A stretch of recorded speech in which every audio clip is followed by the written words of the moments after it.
आपल्या यात्रेचा शेवटचं हे प्रवचन राहील आणि कांचीपुरममधले आज शेवटचा आपला दिवस आहे.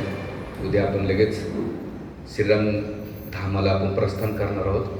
उद्याचा आपला दिवस खूप व्यस्त आहे आणि परवाचा पण व्यस्त आहे. उद्या आपण संध्याकाळी पोहोचल्यानंतर तो दिवस आपण जेवढं काही शक्य होईल रंगनाथ धामाचं, आणि सगळ्यात महत्त्वाचं म्हणजे आपण ज्या दिवशी चाललो आहे तो वैकुंठ एकादशी आहे आणि वैकुंठ एकादशीला भयंकर गर्दी राहते आणि इथे पण ते दिलेले.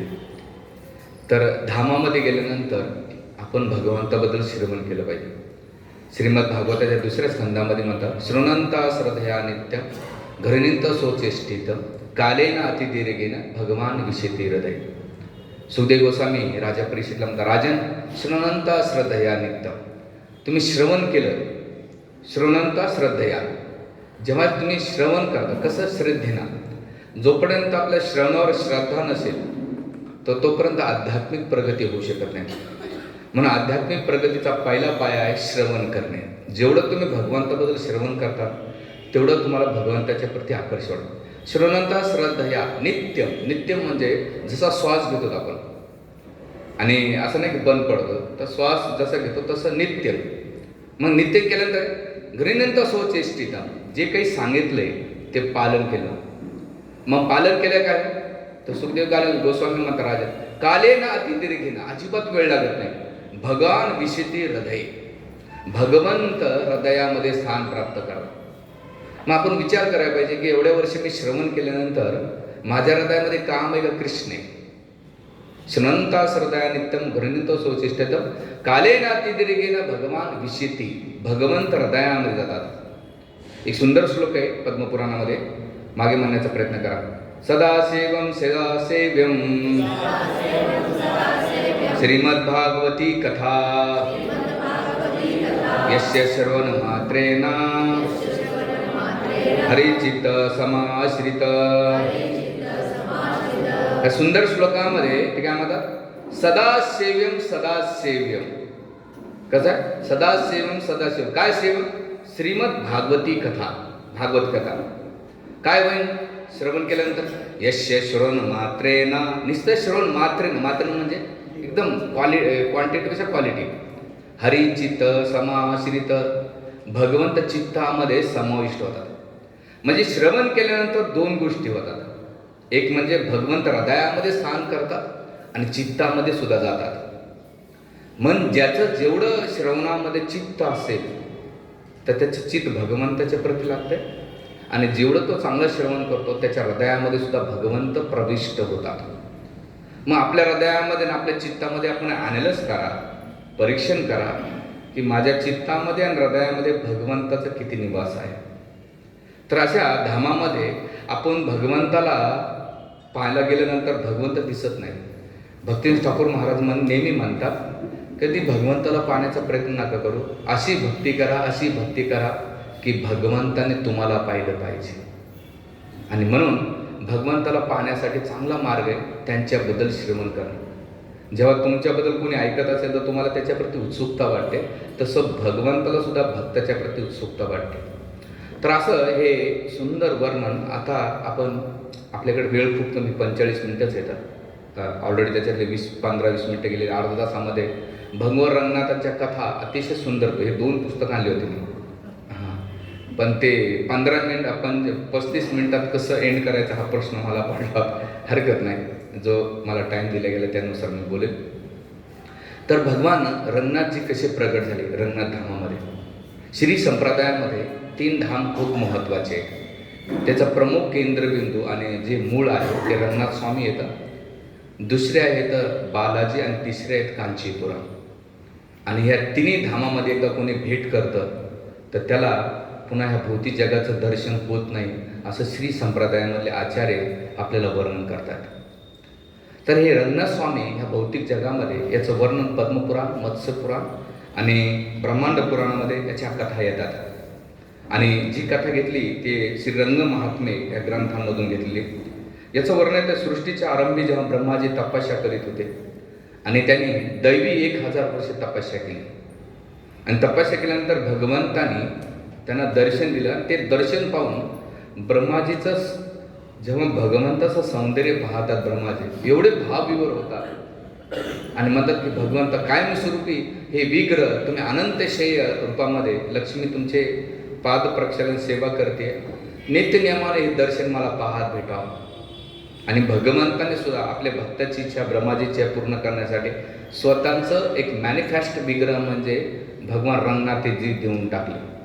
आणि म्हणून रोज ब्रह्माजी भगवान रंगनाथाची विष्णू जे महाविष्णू त्यांचं साक्षात रूप नाही का ब्रह्माजीला देण्यात आलं. ब्रह्माजी रोज पूजा करायचे सत्यलोकामध्ये आणि खूप वर्षे पूजा केल्यानंतर ब्रह्माजीने ती सेवा सूर्यदेवाला दिली की बाबा माझ्यानंतर तू ही पूजा कर. आणि सूर्यदेवाने सुद्धा पूजा खूप वर्ष केल्यानंतर सूर्यदेवानं ही पूजा त्यांच्या युवास्मान मनू आहे त्याने ही सेवा दिली आणि युवास्माननं ती सेवा इक्ष्वाकू मनूला दिली. आणि इक्ष्वाकू मनूला प्रश्न पडला की सत्यलोकामध्ये जर पाहायला गेलं की आता माझे जे पूर्वज आहेत, आता पुढचे येणारे वंशावळी ते भगवंताच्या प्रती एवढी भक्तीला अनुकूल नाही आहेत, भोग ऐश्वर्यामध्ये एवढी लिप्त आहेत. पण म्हणून मी पृथ्वी तलावर जेव्हा जाईल त्यावेळेस मला हे सोबत विग्रह पाहिजे. म्हणून ते भगवंताची तपस्या करू लागले.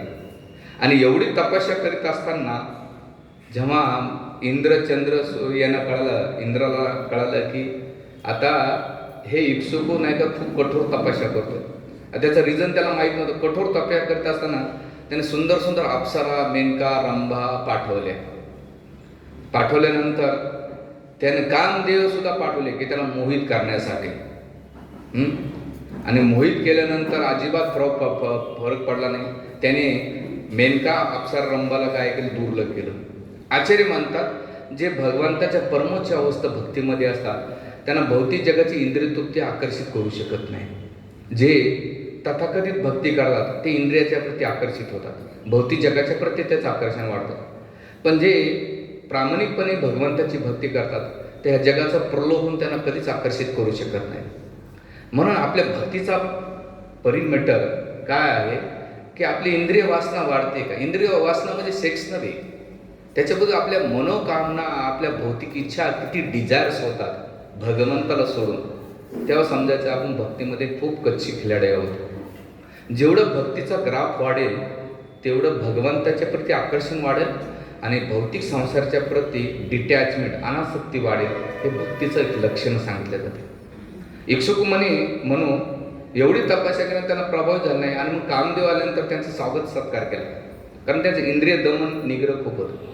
म्हणून आध्यात्मिक जीवनामध्ये जेव्हा तुम्ही इंद्रिय दमन करता, इंद्रियानं डोळ्यानं पाहणे, कानानं ऐकणे, जिभेने खाणे, त्वचेनं स्पर्श इंद्रिय करणे, हे कुठंतरी काळानुसार माणसाचं चित्त त्याच्यामध्ये लिप्त होते. आणि जेव्हा चित्त त्याच्यात लिप्त होत आहे तेव्हा भगवंताचं स्मरण नाही होत.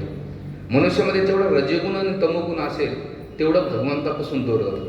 आणि सत्वगुणामध्ये भगवंताची मनुष्य भक्ती करू शकते. तर असं इक्ष्वाकू म्हणून एवढं केल्यानंतर कामदेवाची केलं. कामदेव प्रसन्न आले की एवढे इंद्रिय भोगाचा प्रलोभ देऊन सुद्धा तू विचलित नाही झाला तर मी तुला वरदान देतो, ज्या गोष्टीसाठी तू तपस्या करतोय ती तुझी वांछित भगवान रंगनाथजी तुला भेटते. आणि ही बातमी इंद्रानं सुद्धा आक्रमण केलं. पण इंद्राला बाकी देवतांनी सांगितलं की यांचं मोठं ध्येय काही स्वर्गाचं पद नाही आहे, त्यांना भगवंत पाहिजे. म्हणून एक भक्त एका प्रवचनामध्ये सांगत होते की आपली तपस्या कशी करेल, ते चेष्टा करीत होते प्रवचनामध्ये. ते म्हणले जर कोणी भक्ती करेल आणि अप्सरा मेनका रंभा आले तर समजायचं तू भक्तीच्या ग्राफमध्ये आहे. ते चेष्टामध्ये म्हणत होते. तर इथे ह्या तपस्याचा झाल्यानंतर त्यावेळेस ब्रह्माजीला कळालं की आता भगवंत मला सोडून चाललेले आहेत. ब्रह्माजी रडू लागले. आणि इकडे इक्ष्वाकू मनूला वाटत होतं की अरे, इक्ष्वाकूला वाटलं की माझ्या वंशावळीमध्ये कोणतरी पूजा केली पाहिजे. म्हणून त्यांनी कठोर तपस्या केली आणि भगवंताला प्रसन्न झाले. म्हटले की भगवंता आता सत्यलोकामध्ये कोणी असं पूजा करणार नाही, तुम्ही आमच्यासोबत चाला भूतलावर. आणि मग ब्रह्माजी रडत होते की भगवंता असं कोणती गोष्ट माझ्याकडून चुकलेली आहे की तू माझ्यापासून दूर चाललेली, तुम्ही दूर चाललेले. तर रुदन करीत असताना ब्रह्माच्या प्रती त्यांना दया आली. ते म्हटले की तू रोज सकाळी ब्रह्ममुहूर्ताला माझी पूजा करीत असतो, पण मी काय करेन, ब्रह्ममुहूर्त तुझं आरती संपेपर्यंत मी ह्या भौतिक जगात राहीन आणि पुन्हा वापस येईन, चिंता करू नको, मी आश्वासन देतो. आता ब्रह्माजीचा कालखंड आणि आपल्या कालखंडामध्ये डिफरन्स आहे. ब्रह्माजी ब्रह्ममुहूर्ताला करून, आता ब्रह्ममुहूर्त म्हणजे काय, सकाळचे 3:30 ते 7, 7:30, 1.5-2 तासाचा वेळ. तर इथे 10,000 करोड वर्ष भगवंत इथं राहतो म्हटले, आणि जोपर्यंत तुझ्या पूजा संपत नाही तोपर्यंत मी रिटर्न येऊन जाईल. आणि मग असं दिलं, आश्वासन दिल्यानंतर निघून गेले. आणि मग इक्षुकनंतर भगवंत आधी रंगनाथजी ह्या भौतिक जगात आल्यानंतर तिथे इक्षुकांना का त्यांच्या वंशामुळे ते ती पूजा करीत असताना दशरथ महाराजांच्या पर्यंत त्यांचं कुलधर्म, जे कुलधन म्हटलं जाते, त्या धनामध्ये त्यांना असं वाटलं की आम्ही यज्ञ करतो पण ती यज्ञाची सफलता प्राप्त होत नाही, म्हणून काय करायचं, पुत्रकामिष्टी केली होती. त्या पुत्रकामिष्टीमध्ये चोल नावाचा एक राजा होता, धर्मवर्मा. त्याने त्या पुत्रकामिष्टीमध्ये सहभाग घेतला आणि त्यावेळेस त्याने भगवान रंगनाथाचं सौंदर्य पाहिलं. एवढं झाल्यानंतर ते वाटलं की हे भगवंत आहेत ना, मला यांची आराधना करायची, यांची मला भक्ती करायची, मला कसे करून प्राप्त करायचे. अयोध्येतून आले आणि त्यांनी चंद्र पुष्करणी नदीच्या तटे, जे आता आपण जाणार रंगनाथ स्वामींच्या, तिथे जाऊन कावेरीच्या तटावर तपस्या करू लागले. करीत असताना तिथे 4 पुत्र आले दशरथ महाराजाला, राम, लक्ष्मण, सीता, राम, लक्ष्मण, भरत आणि शत्रुघ्न. ह्या मुलांचा जन्म झाला. आणि मग पूर्ण रामायण घडल्यानंतर रावणाचा वध करण्यात आला. रावणाचा वध केल्यानंतर बिभीषण सुद्धा स्वतः लंकेमध्ये गेल्यानंतर तिथं भगवंताचं सेवेसाठी एवढं तल्लीन झाला की त्याला लंकेचं राज्य सुद्धा गोड लागत नव्हतं. आणि मग भगवंताने ज्याचे त्याला कार्याला पाठवल्यानंतर बिभीषण म्हटलं की जा, रावणाचा तर जे लंका तुला दिलेली त्याचं राज्य कर. तर त्यावेळेस बिभीषण म्हणतात की भगवंता, ह्या जगामध्ये तुमच्यासारखं तुम्ही भेटला तर ह्या भौतिक जगाचं राज्य कोणतंच नको मला, आणि मी कसं करून जाणार नाही. ते म्हणलं नाही, एक काळानंतर आपले कर्तव्य आपल्याला कळाले पाहिजे, त्या कर्तव्यानुसार ती सेवा केली तर मी प्रसन्न होतो. आणि भगवंता तुमचा वीर्य मला खूप जाणवेल, मी तुम्हाला सोडू इच्छित नाही. आणि मग भक्तांच्या आणि भगवंतामध्ये खूप चर्चा झाल्यानंतर ते म्हणले काय पाहिजे. म्हणजे भगवंता तुमचं जे कुलधन आहे भगवान रंगनाथजी ते मला द्या, आणि यांची पूजा करून मी माझ्या जीवनामध्ये समाधान मानेन. आणि त्यावेळेस भगवान रामचंद्राने ते कुलधन आपल्या रघुवंशामधलं, जे सूर्यवंशातलं कुलधन बिभीषणाला दिलं. बिभीषण घेऊन येत असताना इथे ऋषीमुनी धर्म वर्माची तपस्यातून काय करते, म्हणजे भगवान रंगनाथ मला पाहिजे. आणि इथे पोहोचल्यानंतर इथे ह्या कावेरीच्या काठापासूनंतर तिथे शेषपीठम नावाचे एक आहे, त्या ठिकाणी ते पोहोचले. आणि ठेवल्यानंतर कावेरीमध्ये त्या शेषपीठावर ते विग्रह ठेवलं, ज्या ठिकाणी धर्मवर्मा तपस्या करीत होते. आणि जसं त्यांनी धर्मवर्माने भगवंताला पाहिलं, रंगनाथजींना पाहिलं, तर त्यांच्या डोळ्यातून अश्रू आले की भगवंत माझ्यासाठी इथून आलेले आहेत. आचार्य म्हणतात की जर भगवंताला प्राप्त करायचं असेल तर आपल्याला तपस्या करावं लागते. जेवढं आपण तपस्या करून भगवंताला आकर्षित करू तेवढं भगवंत येते. आणि तपस्या कलियुगामध्ये कृपान म्हणतात 2च गोष्टीची, सकाळी उठून ब्रह्ममुहूर्तावर 16 माळाचा जप करणं, एकादशी व्रताचं पालन करणं आणि 4 नियमाचं पालन करणं, याला तपस्या म्हणतात. कलियुगामध्ये काही मोठी तपस्या नाही आहे, साधी सोबत तपस्या. एवढी तपस्या जरी केली तर भगवंत आपल्याला प्राप्त भेटतात. पण आपल्याला काय झालंय, आपण कम्फर्ट झोनमध्ये एवढे राहू इच्छितो, कम्फर्ट झोनच्या बाहेर येण्याची इच्छाच नाही आपल्याला. म्हणून जेवढं कम्फर्ट झोन राहता तेवढं तुम्ही भगवंतापासून दूर जाता. संघर्षाशिवाय सफलता नाही, स्ट्रगल टू सक्सेस आहे. आध्यात्मिक जीवनामध्ये असो, भौतिक जीवनामध्ये असो, संघर्ष तर करावं लागतं. पोटाची खळगी भरण्यासाठी संघर्षच करावं लागतं ना आपल्याला. संघर्षाशिवाय पोट कसं काय भरेल, नाही भेटत. तसं अध्यात्मामध्ये आपण तर आलोय भक्ती मार्गामध्ये, पण आपल्याला भक्ती कशी पाहिजे, कम्फर्ट झोनमधली पाहिजे, आरामदायी पाहिजे. असला हरित दिन खटल्यावर, तसं नाही. भक्ती म्हणजे स्वतःच्या शरीरांना तपस्यामध्ये. शिक्षाष्टपूर एक वाक्य सुंदर सांगतात, तुमचं शरीर झिजतंय, झिजत राहणार आहे, पण तुम्ही कोणासाठी झिजवतात हे खूप महत्त्वाचा विषय. भौतिक संसारासाठी झिजवलं तर तुमच्या हाताला काहीच येणार नाही, पण भगवंतासाठी झिजवताना भगवंत तुम्हाला निश्चित भेटणार आहे. तर तपस्या आपल्या जीवनामध्ये केल्या पाहिजे, वॉलंटरी तपस्या. आता धामामध्ये आपण 32 माळा 64 माळा, कारण वर्षभरात आपल्या माळा कशा असतात, खेचोराम खेचोराम, खेचो कृष्ण कोटा कंप्लीट करायचा असतो. पण धामामध्ये वर्षभराचा कोटा कंप्लीट केला पाहिजे आपण, जेवढे दिवस, कारण त्याच्या ते म्हणतात ना बॅकलॉग असतात तुमच्या कंपन्यांमध्ये, तसं बॅकलॉग भरलं पाहिजे. हे धामाचं यात्रेचं हेच मोठं, श्रवण करणं, जप करणं आणि प्रसाद खाणं, भगवंताचं दर्शन घेणं. ते सोडून आपण सगळं करतो. जाऊ दे, मला त्याच्यात नाही जायचं, मुद्द्यावर यायचं. तर अशा प्रकारे तपस्या, धर्मवर्माच्या तपस्यामुळं भगवंत तिथे आले. आणि मग धर्मवर्मा बिभीषणानं म्हटले की आपण 9 दिवसाचा मोठा फेस्टिवल करूया. आणि मग भगवान रंगनाथ स्वामींसाठी खूप मोठा उत्सव साजरा केला. आणि त्या साजऱ्यानंतर एवढा आनंद झाला. तर त्यावेळेस बिभीषण, आता 9 दिवस झाल्यानंतर बिभीषण जेव्हा भगवान रंगनाथाजीला उचलत होते, तेव्हा रंगनाथ स्वामी म्हटले नाही, शेषपीठम कावेरीच्या ठिकाणी मी इथं वास्तव्य करेल.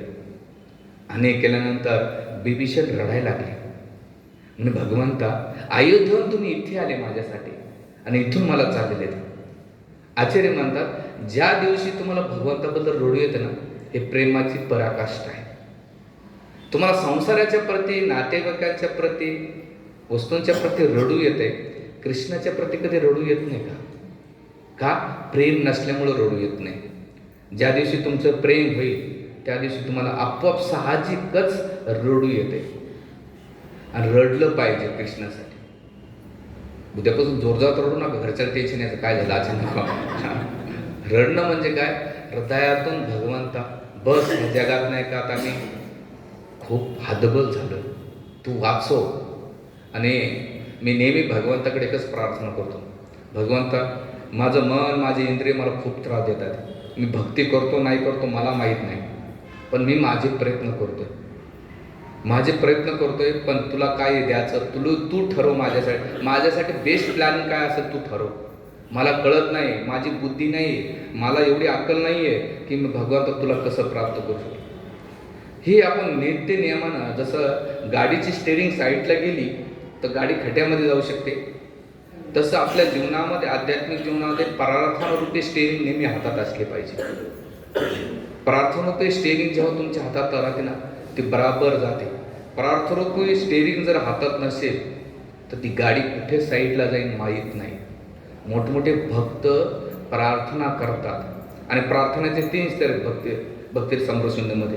एक म्हणजे समर्थनिका प्रार्थना, भगवंताचं गुणगान करा. दुसरं दैनबोधिका म्हणजे स्वतःच्या स्थितीबद्दल सांगा. आणि तिसरं म्हणजे लालसामयी. या 3 अवस्था असल्या पाहिजे प्रार्थना.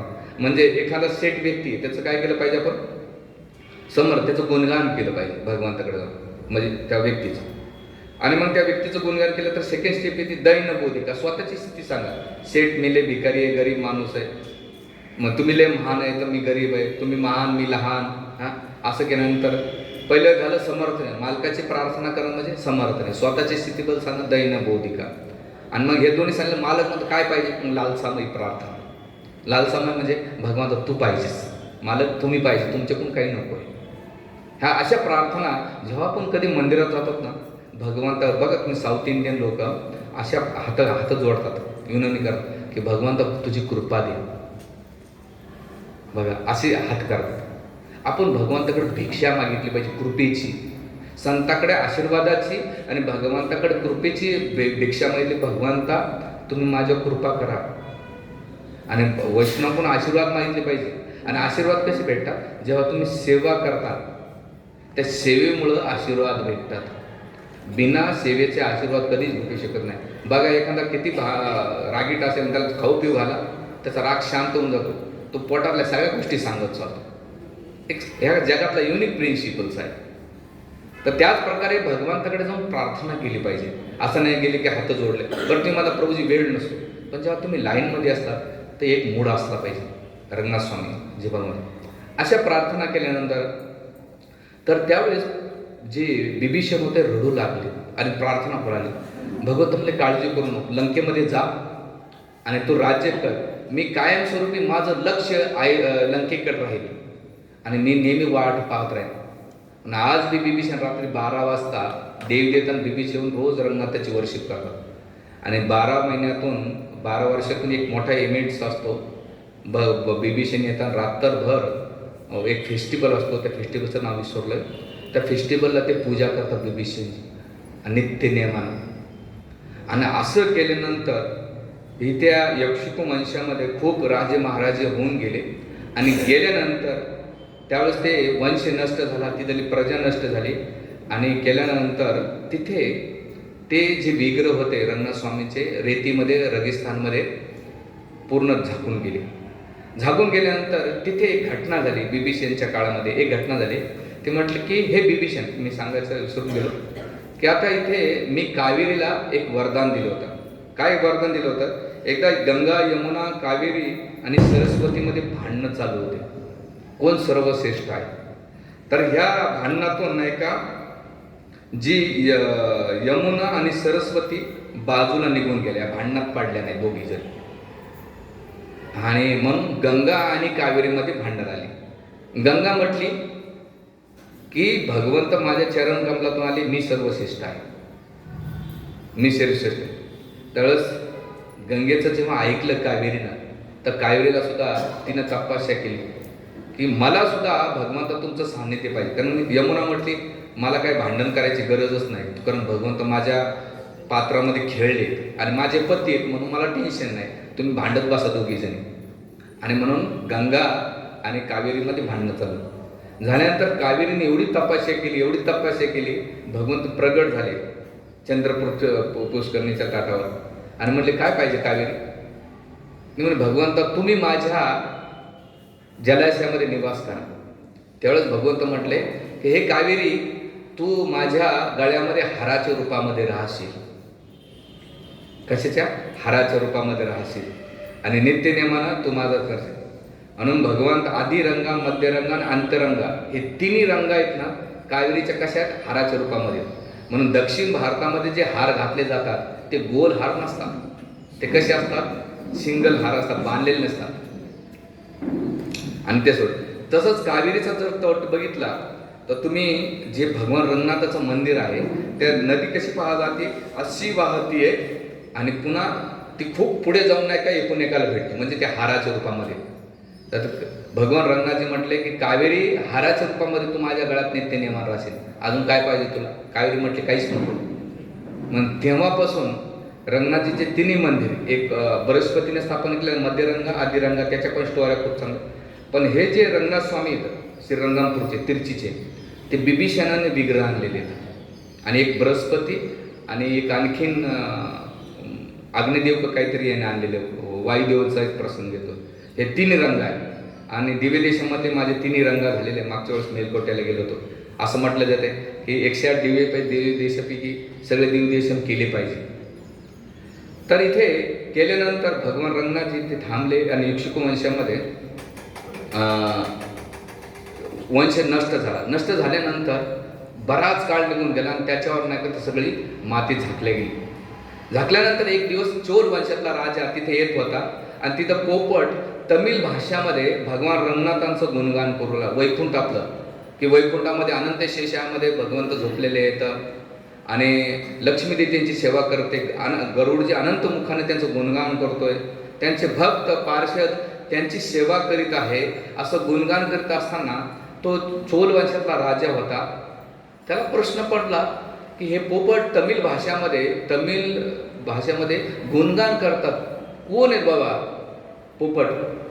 आणि मग तिथं बघितल्यानंतर ज्या ठिकाणी तिनं तुळशी पाहिल्या त्या कावेरीच्या तटामध्ये मधामध्ये बेटावर, आणि मग त्यांनी ते खोदलं. भगवंत त्यांच्या स्वप्नात आले आणि मग त्या रेतीमध्ये मातीत उघडल्यानंतर तिथे भगवान रंगनाथांचं सुंदर विग्रह बाहेर आलं. आणि विग्रह बाहेर आल्यानंतर जसं ते भगवान रंगनाथजीला पाहतात एवढे भावविवर होतात. आणि ज्या ठिकाण रंगनाथाचं मंदिर निघालं त्याला म्हणतात किलिक मंडपम. आज बी तुम्ही जाताना किली मंडप म्हणजे पोपटाला तमिळमध्ये किल्ली मंडप म्हणतात, किलकी मंडप. त्या मंडपाच्या ठिकाणी भगवान रंगनाथजी प्रगट झाले. झाल्यानंतर त्या ठिकाणी ते चोल राजा त्यांची पूजा करू लागला. असं करीत असताना बरेच वर्ष निघून गेले. ब्राह्मण यायचा आणि त्यांची पूजा अर्चा करायचा आणि तिथं एवढं जंगल होतं की कोणी नव्हतं निघून जायचं. असं गेल्यानंतर ह्या ठिकाणामध्ये तो राजा होता. त्या राजाचं नाव पुढे नंतर किल्ली चोल वंश नावानं तो गणला गेला. भगवंताचा विग्रह ज्यानं शोधून आणला. शोधून आणल्यानंतर भगवंत बरेच वर्ष तिथे राहिलं. काही मंदिर नव्हतं. तो ब्राह्मण यायचा, पूजा करायचा आणि भीतीपोटी निघून जायचा, बाजूला जंगल असल्यामुळे. तर त्यावेळेस एक आल्वार होऊन गेले, त्यांचं नाव त्रिमंगई आल्वार. ते वयाच्या 35 वर्षी भारत भ्रमणासाठी निघाले होते. आणि भारत निघत असताना सगळीकडे त्याने भ्रमण करत असताना ते रंगक्षेत्र ह्या ठिकाणी येतात. आणि रंगक्षेत्रामध्ये आल्यानं कावेरीमध्ये स्नान करतात आणि जाऊन बघतात की भगवंताचे एक सुंदर विग्रह आहे. विग्रहाला जसं पाहतात एवढे भावविवर होतात. त्रिमंगई आल्वार एवढे भावविवर होतात. आणि बघता त्याला दुःख होतं कोण्या गोष्टीचं, की अरे भगवान रंगनाथजी एक पुजारी येतो, सेवा करून निघून जातो, यांची प्रॉपर सेवा होत नाही, पूजा होत नाही. आणि माझे रंगनाथजी, माझे इष्टदेवता, माझे आराध्य असे एकट्याच निवास करतायत. तर त्यावेळेस त्यांना दुःख झालं. पण करणार काय, मी साधू संन्यासी आहे. म्हणून चिंताग्रस्त असताना त्यांना 4 शिष्य होते. हे 4 शिष्य म्हणजे मोठमोठे योगी आणि त्यांच्याकडे सिद्धी होत्या. तर त्यांच्या शिष्यामध्ये पहिला शिष्य आहे तोल वजन अख्खन. हा काय करायचा, वादविवादामध्ये लोकांना दमन करायचा. पहिला शिष्य होता. दुसरा शिष्य होता त्याचं नाव आहे तोलुवंदन. हा बिना चाबीचे काय करायचा, कुलप उघडायचा. हा दुसरा शिष्य होता. तिसरा होता निलय मिथप्पन. तो काय करायचा, निलहलय मिथप्पन. हा काय करायचा, व्यक्तीची जी छाया असायची त्याला दाबून धरायचा. आणि चौथा जो होता निर्मल नदप्पान, आता तमिळ नाव आहे का, ते काय करायचा, लघिमा सिद्धीनं काय करायचा, पाण्यावर चालण्याची शक्ती असायची. हे 4 शिष्य होते. आणि ते तिरुमंगई साईबाबांची जी भक्ती आणि भगवंताच्या प्रति पाहून एवढ्या आकर्षले की त्यांनी त्या सगळ्या सिद्ध्या सोडल्या. म्हणून भक्ती मार्गामध्ये जे भक्ती करतात ते सिद्धी आणि भौतिक आकांक्षेच्या मागं लागत नाही. आपल्याकडे कसं महाराष्ट्रामध्ये सगळीकडे सिद्धीला, चमत्काराला नमस्कार आहे. पण जे भगवंताचे भक्त आहेत ना, त्या सिद्ध्या नाही का त्यांना फालतू वाटतात. कारण सिद्ध्या काय करतात, तुम्हाला मान सन्मान प्रतिष्ठा देतात, भौतिक साम्राज्य देतात, प्रसिद्धी देतात, भगवंत देत नाही. आणि आज चमत्काराला नमस्काराच्या मागं लागले. पण जे शुद्ध भक्त असतात ते कधी सिद्धीच्या मागं लागत नाही. हनुमानजी अष्टसिद्धी की नवदाता असवरती जानकी माता, पण त्याने त्या सिद्धीचा कधी केवळ सिद्धीचा उपयोग भगवंताच्या सेवेत केला. तसंच आपण भक्ती मार्गामध्ये आपल्याला वाटलं पाहिजे मला काहीतरी सिद्धी भेटली. सिद्धी एकच आहे, समसिद्धी हरितोषणम. कोणती सिद्धी असली पाहिजे, भगवंताला प्रसन्न करण्याची सिद्धी असली पाहिजे. सगळ्यांना म्हणा हरे कृष्णा कृष्णा कृष्णा हरे हरे, हरे राम राम राम. ताट बसा बरं, सगळे जीवावर आल्यासारखं बसू नका. दीर्घ श्वास घ्या बरं. सोडा, घ्या, सोडा, घ्या, सोडा. मला बी असतं बसता नका बसू, डुलक्या मारू नका. आज मी फिलॉसॉफी देण्याच्या मूडमध्ये, मी कथामध्ये देण्याचं आहे. ठीक आहे. तर हे 4 शिष्य होते. आणि गेल्यानंतर तिरुमंगई जे आल्वार होते त्यांना वाटत होतं की मी भगवंतासाठी काहीतरी केलं पाहिजे. म्हणून तिथले जे मोठमोठे जमीनदार होते, व्यापारी होते, धनिक लोक होते, त्यांच्याकडे जाऊन नाही का त्याने धन मागितलं की मला भगवान रंगनाथाला नाही का एक मंदिर बांधायचं. तर त्यावेळेस हे धनिक श्रीमंत लोक त्यांची खिल्ली उडू लागली. आणि हे धनिक काही कमी नव्हते. गरगोरे म्हणजे जमीन लुटायचे, त्यांचं सोनं नाणं लुटायचे, अत्याचार करायचे, लोकांच्या शेतातलं धान्य सुद्धा लुटायचे. एवढे ते लुटेरी होते. त्यावेळेस तिरुमंगई आल्वारांना वाटलं की मी एवढे यांना धन मागतो भगवान रंगनाथासाठी, पण एक सुद्धा धन द्यायला तयार नाही. का, कलियुगाचा प्रभाव आहे, सगळेजण इंद्रियतृप्तीच्या मागे लागलेले आहेत, पण भगवंतासाठी एक गोष्ट करू शकत नाही. म्हणून आचार्य म्हणतात कलियुगाचं दुर्दैव असं आहे की हातीच्या सोयीच्या छिद्रातून हाती जातो पण शेपू टाटकते. त्याच प्रकारे इंद्रिय तृप्तीसाठी मनुष्य लोक खूप खर्च करतात, पण भगवंताला मागण्याची वेळ येते तेव्हा त्यांची शेपू टाटकते. जसं नाशिकमध्ये एक मोठे श्रीमंत व्यक्ती होते, आमच्या भक्तांचे जवळचे होते. त्यांच्या मुलाचं लग्न एक्सप्रेशन इन हॉटेल, नाशिकचं सगळ्यात मोठं हे हॉटेल आहे, त्या हॉटेलचं एक दिवसाचं भाडं 15,000 रुपयापासून स्टार्ट होतं. तिथं लग्न ठेवलं होतं. प्रत्येक स्त्रीला पैठणी साडी 10,000ची आणि प्रत्येक पुरुषाला रेमंडचा सूट होता. आणि आयटममध्ये जेवणामध्ये भरपूर आयटम होते. तर तिथे ते पोलीस अधिकारी काही सांगत होते की याच्याकडे पैसा किती असेल, या लग्नामध्ये 2-3 कोटी रुपये तर असे खर्च केले असते. म्हणजे लोकांना दाखवण्यासाठी त्यानं खूप खर्च केला, पण उलट त्या दाखवण्याबरोबर त्याचे दुश्मन पण पडले, याच्यापैकी किती पैसा असेल. पण तेच मी जन्माष्टमीचं डोनेशन मागायला गेलो, मला किती दिले असते त्यानं? 1100 रुपये दिले. म्हणजे स्वतःला लोकांना दाखवण्यासाठी, इंद्रियतृप्तीसाठी खूप खर्च करा, पण जेव्हा भगवंताची वेळ येते तेव्हा तो लोकांच्या शेपोटा टाकतात. आणि लोक म्हणतात मंदिर पहा, अरे उलट मंदिराला बघा धर्माबरोबर अर्थ किती. आज मी ते काल बालाजीला बघितलो की लोक धर्माच्या नावानं बोंब मारतात, पण सगळ्यात जास्त मोठी इंडस्ट्री म्हणलं तर धर्माची. किती लोकांचे पोट पाणी पोचतात. ट्रॅव्हल्सवाला, हॉटेल्सवाला, फूडवाला, A to Z किती दुकानं. म्हणजे अख्खं तिरुपती आणि अख्खा आंध्र प्रदेश त्या तिरुपती बालाजीवर जगतोय. धर्मामुळे लोकांचं भलंच होत आहे. धर्म, अर्थ, काम आणि मोक्ष दिलेले. मला मध्ये तरी एकानं म्हटलं असं मंदिरात पॉडकास्टमध्ये प्रश्न विचारला होता, एवढं मंदिर बांधण्याची काय गरज आहे. तर म्हटलं IPL मध्ये एवढा पैसा खर्च करतात, तुमचं तोंड उघडत नाही.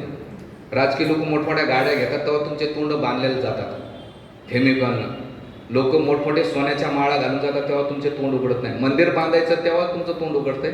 मला आता बाबरी मस्जिद बांधतात कलकत्त्यामध्ये, तोंड उघड म्हणजे तुला कळेल काय आहे ते. हरामखोर लोक आहेत जेव्हा. आणि सगळ्यात जास्त नालायक म्हणजे आपले हिंदूच आहेत. स्वतःला अति शहाणं मग. अरे तुमच्या शहाणपणाला कोणी खात नाही. तुमच्या घरातली बायको ऐकत नाही, नवरा ऐकत नाही, मुलं ऐकत नाही. तुम्ही जगावर नाही का सोशल मीडियावर भुकत राहतात. हां, माझा लय संताप होतो कधी कधी असे लोक प्रश्न विचारणार. सांगायचा मुद्दा असा आहे, अरे मूर्खांनो, तुमचे तोंड जिथं उघडायचे तिथं उघडत नाही. उलट मंदिर बांधलं, राम मंदिर बांधलं तर किती इंडस्ट्रियल लोकांचे पोट भरतात. फुकटमध्ये खावत होता आम्ही. म्हणून धर्म करताना कधी विचार नाही केला पाहिजे. धर्म करताना मोकळ्यापणानं केलं पाहिजे. जिथं अन्नदान होते, गायीची सेवा होते, धर्माचा प्रचार प्रसार होतो. आम्हाला विचारले तुम्ही इस्कॉनवाले काय करता, म्हणून आम्ही 2 गोष्टी करतो. लोकांची बुद्धी भ्रष्ट झालेली, जे टेन्शन डिप्रेशन आहे त्यांसाठी नॉलेज देतो, पोटासाठी अन्न देतो, आणि त्यासाठी आम्ही भक्तिवेदांत हॉस्पिटल. अजून काय पाहिजे तुम्हाला? देतोच नाही. इस्कॉनवाले 3 गोष्टी करतात. अख्खे 80% 90% लोक डिप्रेशन आणि याच्यामध्ये. पण इस्कॉन काय करतात? तत्वज्ञान, डोक्यासाठी तत्वज्ञान, पोटासाठी खिचडी प्रसाद आणि शरीरासाठी भक्तिवेदांत हॉस्पिटल आहे. 3 तुम्ही करता काय? आणि मी त्याला प्रश्न विचारलं, तू एवढा जर तुला पुळका येतो, तू काय केलं तुझ्या घरातून सांग. पहिले स्वतः करा, नंतर दुसऱ्याला उपदेश द्यावा. जाऊ दे, मला त्याच्यात नाही जातं. कधी कधी वेग जातो. मुद्दा असा आहे की धर्म. आणि म्हणून तिरमंगई साई अलवारांना वाटलं कलियुगामध्ये एवढा प्रभाव झालेला, करायचं काय. मग त्याने 1000 चोरांची टोळी बनवली आणि म्हटले जेवढे लुबाडू आहेत ते इंद्रिय भोगामध्ये लिप्त आहेत, नालायक आहेत, जमीनदार आहेत, आणि एवढा पैसा आहे लोकांचं लुटून नाही का हे जमा करतात, यांना आपण लुटायचं आणि भगवान रंगनाथाचं मंदिर बांधायचं. आणि मग 4 शिष्यांना सांगितलं, गुरुदेव आमच्याकडे अशी विद्या आहे, याचा आपण उपयोग करूया. मग तर काय करायचं? पहिले जे अलवर होते त्याचे शिष्य तोलवहन हक्कन, वजन हक्कन, हा काय करायचा? तो व्यापाराशी वादविवाद करायचा. त्या वादविवादामध्ये त्याला एवढं काय करायचा? बंदिस्त करून टाकायचा. आणि मग दुसरा जो शिष्य होता त्याचं नाव होतं तलुवदन. तो काय करायचा? चालू जायचा, बिना चाबीचंच कुलूप उघडायचा आणि सगळं धुवून करून घ्यायचं. काही व्यापारी एवढे भामटे होते की त्याने पाण्याचा जलाशय करायचा. त्यावेळेस काय करायचे, जे दुसरे निलय मिथक पण काय करायचे, घरात कोणी व्यक्ती असेल सगळ्याच्या छाया भरून ठेवायची, म्हणजे तो पळूच द्यायचा नसायचे. आणि जे चौथे होते निर्मल नदीप्पन, हे काय करायचे? लगेच सिद्धीनं जायचे, पाण्यावर चालत जायचे आणि घरातलं सगळं सोनं नाणं चोरून आणायचे. असं रोज त्यांचे 1000 डाकू आक्रमण. आणि त्या सगळ्या व्यापाऱ्यांचं, मोठमोठ्या उद्योगपत्याचं, जमीनदारांचे सगळं सोनं नाणं लुटून आणायचे. त्याला खायला सुद्धा कवडी ठेवत नसायचे, एवढं लुटून आणायचं. असं करता करता त्याने सगळं धन जमा केलं आणि कावेरीच्या ठिकाणी गुप्त ठिकाणी लपून ठेवलं. जमा झाल्यानंतर त्यावेळेस त्रिमंगई आलवार हे त्या डाकूंचे सरदार होते. म्हणून या मंदिराला म्हटलंय चोराने बांधलेलं, 1000 चोराने बांधलेलं मंदिर. किती? 1000 चोराने बांधलेलं मंदिर. आणि मग केल्यानंतर पहिले जो आतमधला फेस आहे तो 2 वर्षात बांधणं झाला. दुसरा जो फेस होता तो जी मधातली भिंत आहे त्याला 4 वर्ष लागले. तिसरी जी भिंत होती त्याला 6 वर्ष लागले. त्याच्यानंतर चौथी जी भिंत होती त्याला 10 वर्ष लागले. आणि 5वी जी भिंत होती त्याला 12 वर्ष लागले. आणि 6व्या भिंतीला आणि गोपुरमला 18 वर्ष लागले. असे 60 वर्षात ते मंदिर बांधलं गेलं. किती वर्षात? 60 वर्षात मंदिर बांधलं गेलं. आणि त्यावेळेस जे त्रिमंगई आलवार होते ते साधे झोपडीत राहायचे आणि एक टाइमच भात खायचे आणि एकच विचार करायचे की माझ्या रंगनाथजींसाठी मी मंदिर किती छान बांधू. आपण जेव्हा भगवंतासाठी काळजी करतो ना, भगवंत आपली काळजी करतात. आपण भगवंतासाठी काही करू तर भगवंत आपल्यासाठी करतात. आणि याचं चांगलं उदाहरण आहे जेव्हा शेट्टी, आताच मी लेटेस्टमध्ये गिरिराज स्वामी महाराजांचं पुस्तक वाचत होतो, मैं आपके लिए एक मंदिर बनाऊंगा. सुंदर आहे, आय बिल्ट मंदिर म्हणून टेम्पल, खूप सुंदर बुक्स आहे. त्याच्यामध्ये शेट्टींचं नाव येते. जेव्हा मंदिर बांधताना पैसे संपले होते प्रभुपादांचे, पण स्वतःचे पैसे खर्च करून शेट्टीनं ते मंदिर बांधलं, भक्तांसाठी रूम बांधल्या. पैशाची एक अपेक्षा ठेवली होती शेट्टीनं. LNT ग्रुपसोबत त्यांचं टाईप होतं, पैसे संपलेलं. जेव्हा प्रभुपाद आले, प्रभुपादांचं शरीर युकेतून आल्यानंतर प्रभुपादांनी पाहिलं की अरे भक्तांसाठी मंदिर बांधलं. त्यावेळेस प्रभुपाद शेट्टीला म्हणतात, तू भगवंतासाठी भक्तीसाठी मंदिर बांधतोयस ना, मी तुला आश्वासन देतो, राधा रासबिहारी तुझ्यासाठी मंदिर वरती बांधते, तुझ्यासाठी मंदिर बांधते. आणि प्रभुपादांनी जेव्हा आश्वासन दिलं तर जो जय शेट्टी शेवटच्या मुमेंटला होता. Prabhupada never cheated. प्रभुपाद नाही का फसविणारा नाही आणि माझ्यासाठी खरंच मंदिर बांधले. म्हणून मायबापाने या भौतिक संसारामध्ये घर राहण्यासाठी गरज आहे, पण आपण जेव्हा भगवंतासाठी काही करू ना तर भगवंत आपल्यासाठी तिथे काही करतात. म्हणून इथे प्रिपरेशन मेंटॅलिटी आपली. इथे आपण ज्या काही भक्तीच्या क्रिया करतो, इंद्रियांना इथे जेवढे तुम्ही आपली इंद्रियाले भयंकर आहेत, ते इंद्रिय वासनाकडे जोरात पळतायत, संबंधाच्या प्रती पळतायत. भगवंताकडे जेवढं अट्रॅक्शन पाहिजे तेवढं नाहीये. भक्ती मार्ग म्हणजे इंद्रियांना ट्रेनिंग देणे, डोळ्यानं भगवंताचं रूप पाहणे, जीवानं भगवंताचं नाव घेणं, हरे कृष्णा कृष्णा कृष्णा हरे हरे, हरे राम राम. हे इंद्रियाला वळण पडलं पाहिजे. जिभेमध्ये भगवंत, कानामध्ये भगवंताचं. इथे जेवढे तुम्ही इंद्रियांना ट्रेनिंग देता तिथे तुम्ही परफेक्शन बांधता.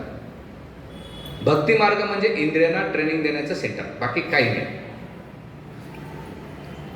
आणि म्हणून इथे जय शेट्टी, आपल्या त्या शेट्टीनं दिलं, प्रभुपादांना आश्वासन दिलं. तसं तिरुमंगई आलवाराने साधं सिंपल जीवन जगले, भात खायचे. आणि मग हळूहळू शेवटचं हे मंदिर टोटल 11 किलोमीटरमध्ये मंदिर आहे. अख्खी सिटी, तिरची सिटी त्याच्यामध्ये वसलेली. आणि असे 7 दिवर, वैकुंठातले जे 7 दिवर आहेत तसं 10 किलोमीटरमध्ये. आणि 500 एकरापेक्षा जे मंदिराचं मेन जे केंद्र म्हणतो तो 500 एकरापेक्षा जास्त आहे, एवढं हे मंदिर आहे. आणि असं करता करता जेव्हा हे मंदिर पूर्ण बांध झाल्यानंतर त्रिमंगई आलवाराकडे धन प्राय सगळं संपलेलं होतं. नंतर धनी व्यक्ती आले आणि त्याने पाहिलं, 2 गोष्टीसाठी आले की आता जर आपण धन नाही दिलं तर राहिले साले ते चोरीला जाईल. आणि दुसरं म्हणजे तिरुमंगई आलवार आहेत ना ते प्रामाणिक आहेत. आणि प्रामाणिक असल्यामुळे आता यांना आपण धन दिलं पाहिजे. एक तर भीतीपोटी, दुसरं त्याची प्रामाणिकता. तसंच भक्ती मार्गामध्ये तुम्ही जर प्रामाणिक असाल ना तर लोक तुम्हाला बोलण्याची गरज नाही, आपोआप तुमच्याकडे येऊन तुम्हाला काहीतरी देते. आपल्यामध्ये जर डुप्लिसिटी असेल, आपण बाहेरून एक आणि आतून एक असेल तर लोक आपल्यापेक्षा 4 पटीने हुशार आहेत. आपल्याला वाटतं मी भक्ती मार्गात आल्यानंतर मी हुशार नाही, आपल्यापेक्षा हुशार होतो. म्हणून जेवढं प्रामाणिक राहतात, पारदर्शक राहतात, तेवढं भगवंत तुम्हाला सपोर्ट करतात. म्हणून भक्तीचा पहिला प्रिन्सिपल आहे शुद्धता, प्युरिटी इज अ फोर्स. काय? शुद्धता हीच शक्ती आहे. आणि ती शुद्धता कधी येईल? जेव्हा तुम्ही तुमच्या जीवनाच्या प्रामाणिक भक्तीमध्ये गांभीर्य आणि प्रामाणिकता असेल तर ती शुद्धता येते, तोपर्यंत येऊ शकत नाही. कपड्याचं नाही की ते कपड्याच्या पावडरमध्ये कपडा टाकला आणि बाहेर येऊन शुद्ध झालं, रेनकी पावडर जशी सफाई नाही. तुमचं हृदय, तुमचं आचरण, तुमचं वागणं, तुमचं बोलणं, तुमची कृती हे लोकांना आकर्षित करते. तुमच्या बोलण्याकडे कोणी जात नाही, तुमच्या कृतीकडे जातात लोक. आणि अशा प्रकारे तिरमंगई यांना पाहिल्यानंतर हळूहळू तर बाकीचे डाकून विचार केला की ह्या अलवाराने काय केलं, सगळं धन संपून टाकलेले. आणि ते म्हणतात जाऊन तिरमंगई म्हणतात आम्हाला धनाचं वाटत आहे, एवढ्या वर्ष आम्ही केलं. त्यावेळेस तिरमंगई अलवारांचं वय किती होते, 85. 55 वर्ष 60 वर्ष सगळं मंदिर बांधलं. आणि चोराला म्हणायचं मी धन ठेवलं तुमच्यासाठी, ठेवलं. बाकीचे चोर ते काय असं भक्त नव्हते, कारण 4 शिष्य त्यांचे पक्के होते. ते चिंताग्रस्त झाले. आणि मग बाकीचा जो डाकूचा सरदार होता त्याने विचार केला की उद्या यांचा खून करायचा, यानं आपलं धन नाही दिलं. तर ही गोष्ट नदप्पन, त्याचा एक शिष्य होता निर्मल नदप्पन, याला कळाली. आणि हे माझ्या गुरुला मारण्याचा प्लॅनिंग करतायत. तर ते गुरुदेवालाकडे गेले आणि गुरुदेवाला पण एकातून कळेल. त्यावेळेस चिंताग्रस्त झाली. तर काय करायचं म्हणजे काय नाही. तर निर्मल नदप्पन म्हटले की माझ्याकडे आयडिया आहे, ते केलं तर मी चालेल का, ते म्हणजे हरकत नाही कर.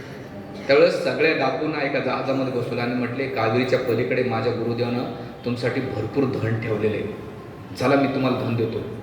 आणि सगळे डाकू एवढे आनंदी झाले की तिथे गेल्यानंतर आपण वाटे करून घेऊ. आणि निर्मल नदप्पन यांनी काय केलं, त्या जहाजामध्ये बसवलं. त्यावेळेस कावेरीला एवढा महापूर आला होता, मुसळधार पावसाच्या धारा चालू लागल्या. आणि गेल्यानंतर आतमध्ये प्रवेश केल्यानंतर ती जहाज काय करतात, बुडून टाकतात. खाली ओरडण्याचा आणि चिखण्याची आवाज येते.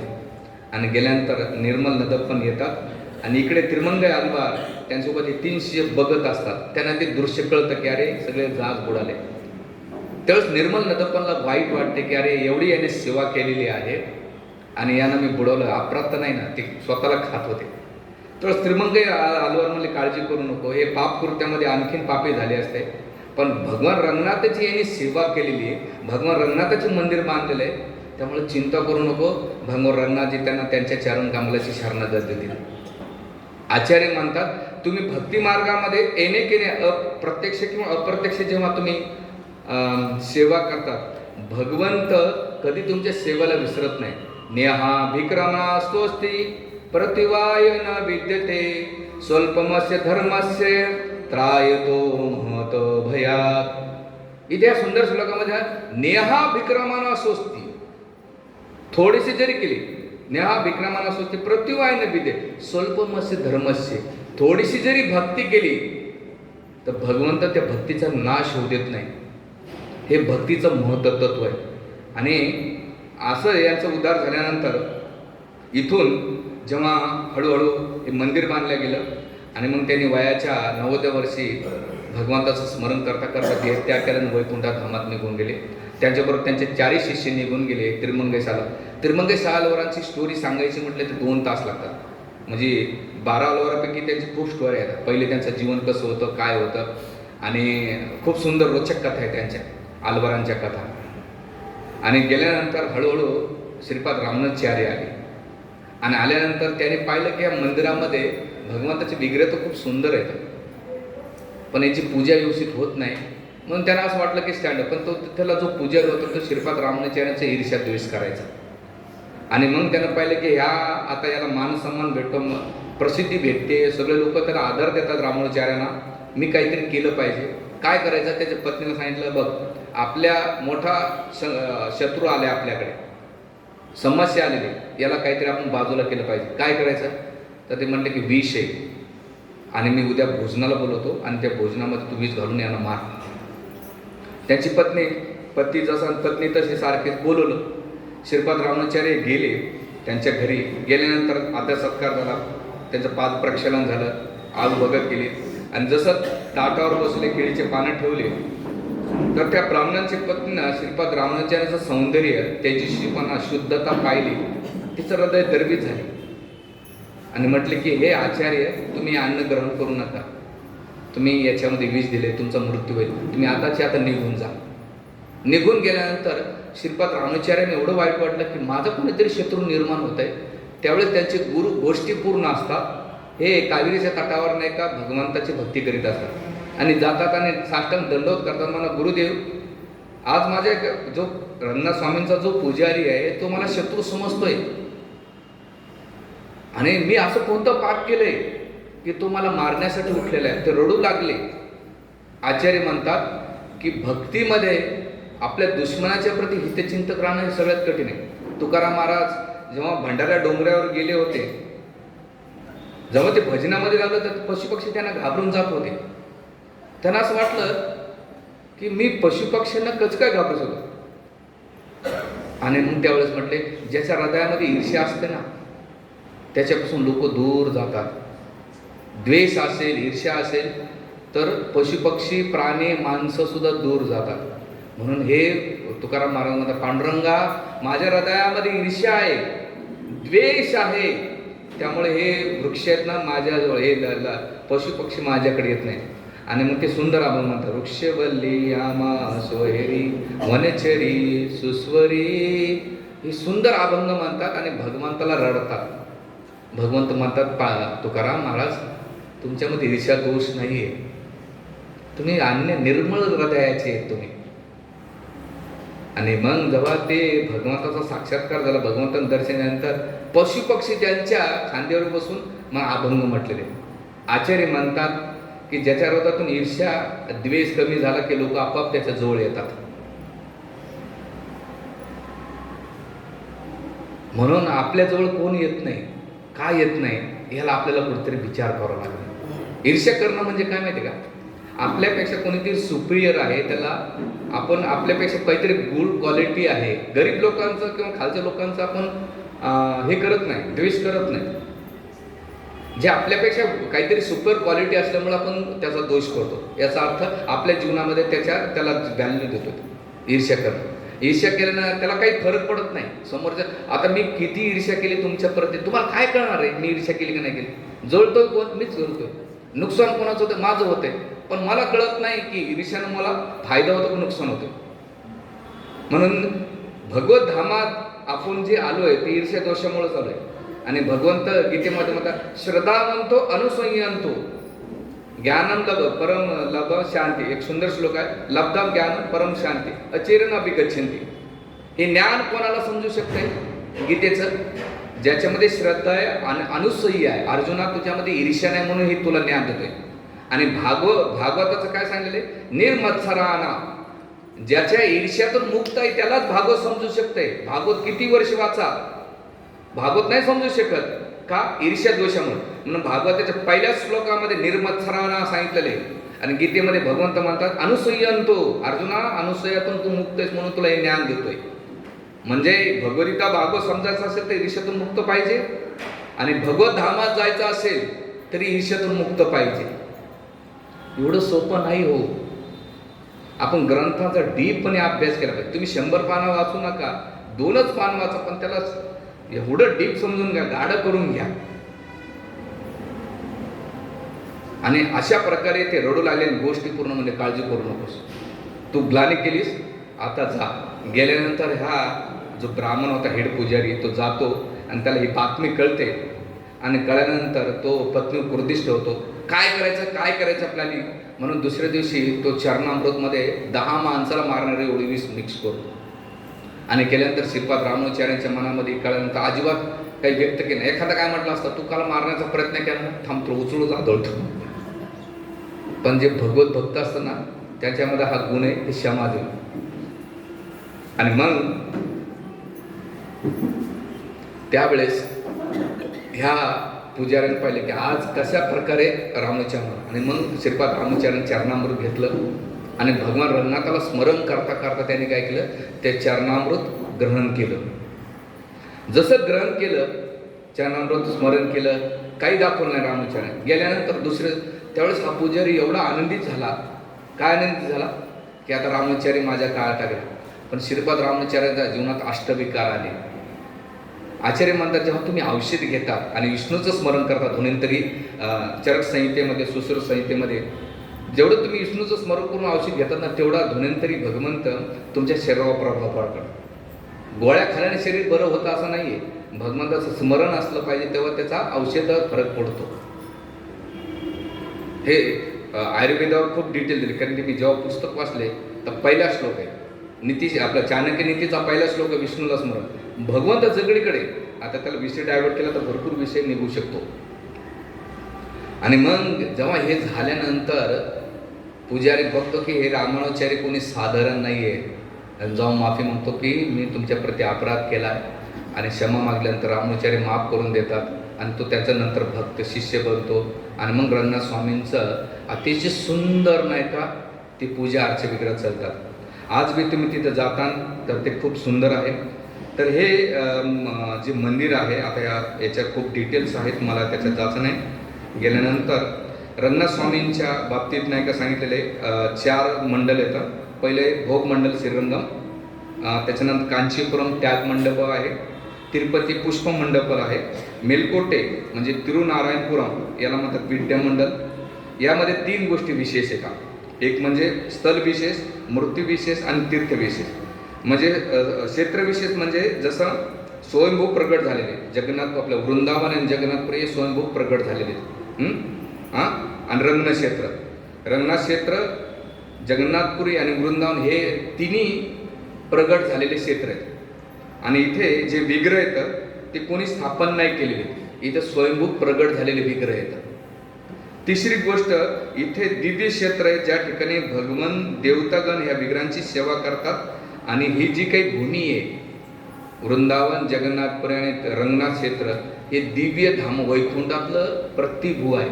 जसं आता एक पाण्याची बाटली मी ठेवली इथं, आणि जेव्हा सूर्यप्रकाश येईल त्या सूर्यप्रकाश आल्यानंतर ह्या बाटलीचा प्रकाश जसा इकड्या साईडला पडेल, जशी बाटली आहे तसाच प्रकाश इथं पडेल.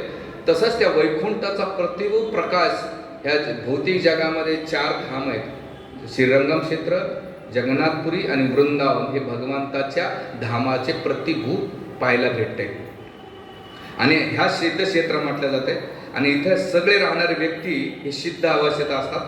आणि सगळ्यात महत्त्वाचं, इथे जो कोणी एकदा मनुष्य जातो तो त्याला नाही का भौतिक संसारामध्ये यावं लागत नाही. तर ह्या मंदिरामध्ये टोटल नाही का 17 गोपुरम आहेत, त्याच्यानंतर 39 मंडप आहेत, 50 छोटे छोटे मंदिर आहेत मंदिराच्या आवारामध्ये, पवित्र 9 सरोवर आहेत, आणि 1000 स्तंभावाला एक मोठा हॉल आहे, मी ते दाखवणार आहे ते. त्याच्यानंतर इथे आधुनिक चोल राजाने नाही का ह्या मंदिराचे निर्माण केले, जसे जसे आलेले. त्यामुळं 14व्या शतकामध्ये इस्लामी राजवटीनं आलं, त्याचे आक्रमण केले, काही गोपुरम पाडले. आणि त्या गोपुरममध्ये एक गोपुरम होता राजगोपुरम, तो पाडला गेला. बाकीचं गोपुरम नाही पाडलं, कारण सगळे गोपुरम, आज तुम्ही एकांबरेश्वर महादेवाच्या मंदिरात गेला असाल, किती लोक गेले तुमच्यापैकी? तिथे स्टार्टिंगलाच एक गोपुरम पाहिलं, लोक सगळं ऑलमोस्ट दगडाचं होतं. किती फुटाचं होतं माहिती आहे? 59 मीटरचं होतं. म्हणजे 13 ते 14 मजली बिल्डिंग योग्य होतं. आणि ते सगळं टोटल दगडामध्ये. काय स्थापत्य कला असेल. आज मी त्या एकांबरेश्वर मंदिरात गेल्यानंतर पहिले पण 2-3 वेळा गेलो, पण मंदिर आज मी पाहिलं, बऱ्याच वेळा पाहतो, ते वास्तुकला पाहिल्यानंतर आपल्याला वाटत असं किती लोक जे सोकाळ स्वतःला हुशार म्हणणार असतात, म्हणजे कोणीतरी भगवंताचा भक्त असेल तेव्हाच मानू शकलं असेल ना. आपण ते वास्तुशिल्प काय पॉवरफुल असेल. आजच्या जमाला एवढ्या मशिनी आहे, ते शक्यच नाही बांधणं, पण त्या टायमाला काही नसताना सुद्धा बांधलं का? प्रेम होतं.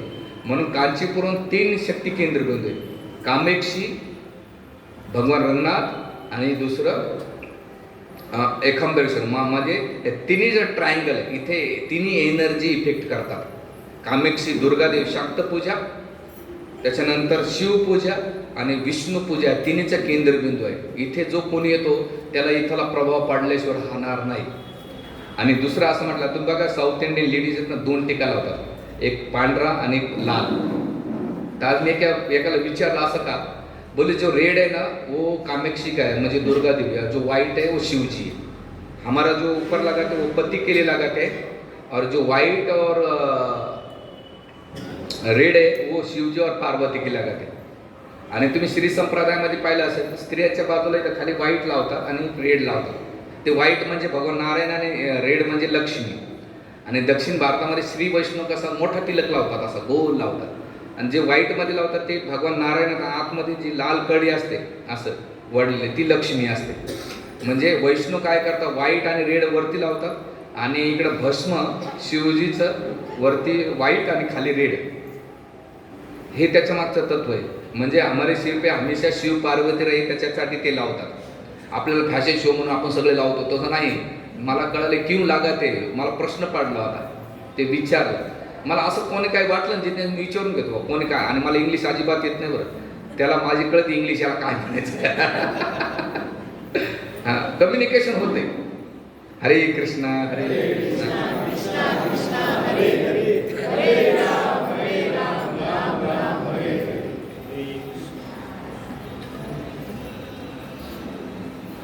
तर हे गोपुरम आहे. आणि हे गोपुरम पाडल्यानंतर तर ह्या गोपुरमचं राजगोपुरम, त्याला रंग आहे गोपुरम, कार्तिक गोपुरम, आर्याभट्ट गोपुरम, निलिकेतन गोपुरम.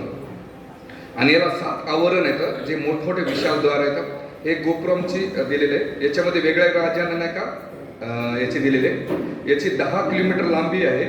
याला दक्षिण गोपुरम, याला कलियुग रमन तिरबिंदी नावानं ओळखलं जाते. दुसरं त्रिविक्रम तिरबिंदी हे दुसरं नाव आहे. तिसरे अलकमुखे तिरबिंदी, चौथे अलविंद तिरबिंदी, कुलशिखर तिरबिंदी, राजमहेंद्र तिरबिंदी, धर्मवर्मा तिरबिंदी, असे हे गोपुरांचे मेन गोपुरम आहे. आणि त्याच्यात गेल्यानंतर आता तुम्हाला इथून काहीच कळणार आहे कोणतं गोपुरम काय. आणि हे गेल्यानंतर हे मंदिराचं 1000 स्तंभाचा गोपुरम आहे, ते सगळ्या ग्रेटमध्ये. आणि ह्या गोपुरममध्ये वैकुंठ एकादशी दिवशी 20 दिवसाचा फेस्टिवल चालतो. आणि वेगळं त्याच्यामध्ये शेष हॉल आहे, गरुड स्तंभ आहे, किलिप मंडप मेदम ज्या ठिकाणी भगवंत प्रगट झाले त्या ठिकाणी तो किलिक मंडप मी दाखवणार आहे. गरुड पण आहे. त्याच्यानंतर विलास मंडप ज्या ठिकाणी भगवंत आराम करतात. आणि हे केल्यानंतर जे राजगोपुरम आहे, तर राजगोपुरमचं वैशिष्ट्य असं, तिथे एक आचार्य होऊन गेलेले, त्यांचं नाव आहे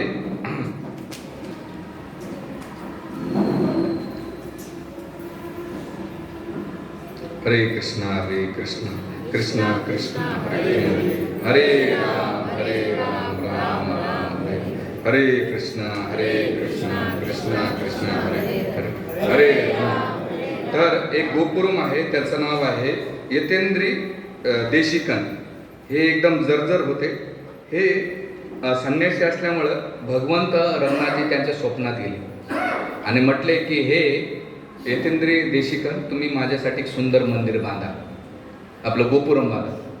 तळस हे यतेंद्री देशिकन म्हटले GR स्वामी म्हटले माझ्याकडे धन नाही, मी कुठून मंदिर बांधू, आता माझं वय 85 होत गेलेले. ते म्हणले काळजी करू नको. आणि मग दुसऱ्या दिवशी स्वप्नामध्ये लक्ष्मी आली. लक्ष्मी आल्यानंतर लक्ष्मीला सांगितलं की तुम्ही काळजी करू नका, गोपुरम बांधा. ते लक्ष्मीदेवीला म्हणतात की माते तुम्ही मानतात, पण तिसऱ्या दिवशी भूदेवी आली. म्हणले भगवंतासाठी सगळ्यात मोठं सुंदर जे गोपुरम आहे कुठलं, श्री विल्लुपितूर एक ठिकाण आहे, भगवान रंगनाथाचं एक विष्णूचं मंदिर आहे, त्याच्यापेक्षा 10 पटीने ते मंदिर तुम्ही गोपुरम बांधा.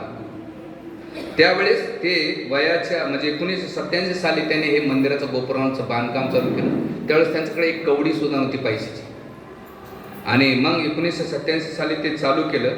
आणि हे गोपुरमची हाईट आहे 236 फीट मीटर लांबी आहे. म्हणजे आतापर्यंत 13 मजल्याची ती इमारती एवढं तुम्हाला ते गोपुरम दिसते. आणि सगळ्या गोपुरममधलं प्रमुख गोपुरम त्याचं नाव आहे राजगोपुरम दिलेलं आहे. आणि हे जे यतींद्र देशिकन होते संन्यासी, त्यांनी वयाच्या 1991 साली ह्या मंदिरामध्ये दशावतार मंदिरामध्ये अदृश्य झाले. भगवंताने ते स्वतः बांधून घेतलं होतं. हे झाल्यानंतर एक आणखीन आचार्य होऊन गेले. यांचं नाव महान वेंकट अद्री स्वामी. हे भगवान रंगनाथासाठी सुंदर गायन करायचे. आणि गायन करीत असताना एक दिवस त्यांचं हे 135 वर्षापूर्वी अप्रगट झाले या संसारातून. मग भगवान रंगनाथजी स्वप्नात गेले आणि म्हटले की अरे तू एवढं सुंदर गातोयस, माझ्यासाठी एखादा मुकुट का म्हणत नाही. म्हणजे भगवंता मी एकदम गरीब संन्यासी, माझ्याकडे पैसा ना काही, आणि कुठून तुम्हाला मुकुट बनवून घेऊ. नाही म्हणजे माझी इच्छा तू पूर्ण कर. जसा एखादा मुलगा बापाशी हट्ट करतो तसं रंगनाथजी काय करायचे, हे जे वेंकट अद्री स्वामीकडे हट्ट करायचे. आणि केल्यानंतर त्यांनी गायन केलं आणि त्या गायनातून पैसे जमा केले आणि केल्यानंतर सुंदर हिरे जवाहर मुकुटाचा एक सुंदर मुकुट नाही का भगवान रंगनाथाजीला बनवला. आणि तो मुकुट आज बी गरुड उत्सवाला विशेष करून भगवंताला घातला जातो, जी उत्सव मूर्ती आहे. त्यावेळेस श्रीदेवी आणि भूदेवी म्हटले, आम्ही काय केलं, तुम्ही स्वामीसाठी तो मुकुट केला पण आमच्यासाठी काय. तर ते वेंकटगिरी स्वामी म्हटले, अहो आता मी आणू कुठून पैसा, काय येडले जमा केले मुश्किलीनं. नाही म्हणजे आम्हाला पण पाहिजे. मग हे गायन करायचे, दक्षिणा करायचे, एक टाइम सुद्धा खात नसायचे. ज्या दिवशी कोणी दक्षिणा नाही दिली त्या दिवशी नाही का ते प्रसाद घेत नसायचे. आणि मग पहिले श्रीदेवीला एक मुकुट बनवला, त्याच्यानंतर भूदेवीला बांधला. गेल्यानंतर त्यांना भगवान वरदराजे स्वप्नात आले. म्हणले तुम्ही रंगनाथ स्वामीसाठी एक मुकुट बनवला आहे, माझ्यासाठी का मुकुट नाही. तर इथे यतेंद्री वेंकटेंद्री स्वामी चिंता झाली, काय हुआ. आचार्यामध्ये दोन प्रकारची चिंता असते. आध्यात्मिक जीवनातली चिंता केली तर भगवत धाम भेटेल, मटेरिस्टिकची चिंता केली तर तुम्हाला दुःख भेटणार आहे, एक्झॅक्टली असणार आहे. एक्झॅक्टली तुम्ही कोणासाठी घेतात हा महत्त्वाचा आहे. भगवंतासाठी एक्झॅक्टली घेतली तर फायद्याचीच आहे. मटेरियल लाईफमध्ये एक्झॅक्टली किती घ्या तुमच्या हाताला काहीच येणार नाही. म्हणून एक्झॅक्टलीचं एक उदाहरण देतो. एक्झॅक्टली कशी असते, आसक्ती राहताना आसक्तीमुळे चिंता करतात, चिंतामुळे भयभीत होताना भयामुळे दुःख भेटते. लक्षात येते. आसक्तीमुळं चिंता, चिंतामुळं भयभीत, भयामुळं दुःख. अनासक्तीमुळं काय होते, चिंतनाकडे जाते.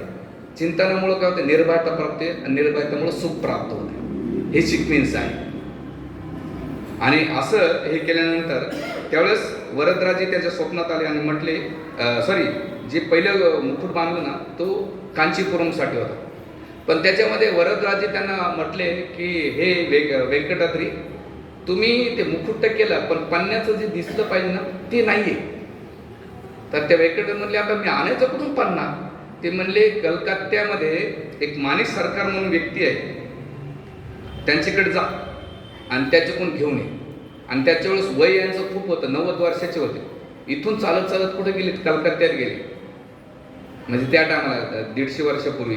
आणि गेल्यानंतर म्हटले की ते पन्ना द्या, मला भगवान रंगनाथाच्या मुकुटामध्ये लावायचा, वरदराजेंच्या लावायचा. तिथून तो पन्ना आणल्यानंतर वरदराजे प्रसन्न झाले. मग श्रीदेवी भूदेवी यांना पण तो मुकुट केला.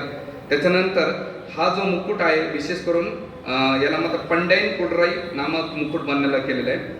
आणि ह्या नम्मा पेरुमलला मुकुट प्रदान केल्यानंतर आणखीन हे श्रीदेवी भूदेवी आणि वरदराजे नंतर रंगनाथ स्वामीला म्हटले. तर रंगनाथ स्वामीनं सुद्धा साठी एक मुकुट बनवला. तर पहिली जी स्टोरी सांगली त्यात नाव बदललं होतं. तर रंगनाथ स्वामीला त्यांनी मुकुट बनवलं, धन जमा केलं गायन करून. पण जेव्हा ते मुकुट घ्यायचं तर डाकूनं त्यांचं आक्रमण केलं ते मुकुट घेण्यासाठी. कारण कांचीपुरम रंगनाथला जाण्याला खूप वेळ लागतो. त्यावेळेस ते भगवान रंगनाथाला याचना केली की तुमच्यासाठी मुकुट बनवला आणि आता डाकू माझे आक्रमण करतायत. त्यावेळेस भगवान रंगनाथ होतं राजाच्या वेशामध्ये आले, त्या डाकूंना पळून लावलं आणि तो मुकुट घेतल्यानंतर जे वेंकटेश्वरी स्वामी होते, वेंकटाद्री स्वामी, त्यांनी तो मुकुट रंगनाथजीला अर्पण केला होता. आणि हे केल्यानंतर त्यांना आज मी नम्मा पेरुमल मुकुट असं म्हटलं जातं आहे. आणि तो विशेष करून त्याबरोबर बाकीचे विग्रह म्हटले मग त्यावेळेस जे मदुराईचे सुंदरराज भगवान होते ते म्हटले तुम्ही सगळ्यांना मुकुट बनवले, मला का नाही. मग त्यांच्यासाठी एक मुकुट बनवला. त्याच्यानंतर चेन्नईचे पार्थसारथी आम्ही गेलो होतो, ते म्हटलं तुम्ही त्यांना केलं, मला का नाही. मग त्यांना एक मुकुट केला. त्यानंतर कांची वरदराज झाल्यानंतर तिरुपतीचे बालाजी म्हटलं तुम्ही सगळ्या दिलं पण मला का नाही. सगळ्याला केल्यानंतर हे वेंकटाद्री कशी वडिलांसारखी होती भगवंता. आणि ते हक्कानं मागायचे आणि वेंकटाद्री त्यांना ते देऊन टाकायचे, एवढं होतं. आणि हे झाल्यानंतर ह्या मुकुटाचं त्याच्यानंतर वेल्लई गोपुरम 14व्या 15व्या शतकामध्ये मोगलांनी आक्रमण केल्यानंतर तिथला एक जो शासक होता मुसलमान, त्याने ते गोपुरम पाडण्याचा प्रयत्न केला. तर हे वेल्लई ही एक दासी होती, दिसायला सुंदर होती. आणि तिनं पाहिलं की सगळ्या ब्राह्मणाला मारलंय, सगळीकडे हाकार मारला. हिंदू मंदिरामध्ये मोठमोठ्या गायी पशूंना प्राण्यांना मारतात, मांस शिजवतात, नशापान करतात, या विचार करतात. आणि यांना हे लोक हातबजले करायचं काय करायचं. ही देवी दासी वेल्लई ती गेली. तिचं सौंदर्य पाहून हा जो सरदार होता एवढा मोहित झाला आणि त्याने विचारलं त्याच्या समोर की धन कुठे ठेवलं, म्हणजे धन ठेवलं मी त्या गोपुरममध्ये ठेवले, तुम्हाला धन दाखवते चला. आणि सौंदर्यानं आणि काम वासनेनं एवढा मोहित झाल्यानंतर तुला तो देवी दासी वेल्लाई दासीनं काय केलं, त्याला घेऊन गेली आणि गेल्यानंतर सांगितलं तुला दिसतं का, त्याला मेन दरवाजाजवळ नेलं आणि दाखवलं बघ तिथे दिसतं का, आणि असं म्हणता मग त्याला धक्को देऊन द्यायला आणि त्याचा खून केला त्यानं. सैनिकांना केल्यानंतर पाहिलं अरे आपला सरदार तर मारलाय, पण या वेल्लाईला वाटलं आता मी जर खाली गेलं तर मला मारणं, त्यापेक्षा मी माझं जे काम होतं ते मी केलं, म्हटले आता मला जगण्याचा अर्थ नाही, म्हणून ती वेल्लाई देवीदासी उडी मारल्यानंतर ती शरीर सोडणार. तेव्हा भगवान रंगनाथजी ते स्वप्नात आले, म्हणजे तुझी काय इच्छा आहे. म्हणली एकच इच्छा आहे की आमच्या देवीदासीला एवढं मान सन्मान भेटत नाही, पण आमचा मृत्यू झाल्यानंतर तुमच्या किचनमधली जी अग्नी आहे ती आम्हाला द्या, तुमचं तो तीर्थ जेल असेल तो आम्हाला द्या, तुमचं जे निर्माल्य हार आहे मेन प्रमुख विग्रहाचं ते हार आम्हाला द्या, आणि जो महाप्रसाद असतो आमच्या शेवटी तो प्रसाद आम्हाला द्या. तेव्हापासून ती परंपरा 650 वर्षापर्यंत ब्रिटिश काळापर्यंत ती परंपरा होती. ब्रिटिशांनी ती देवीदासी प्रथा बंद केली, तेव्हापासून बंद झाली.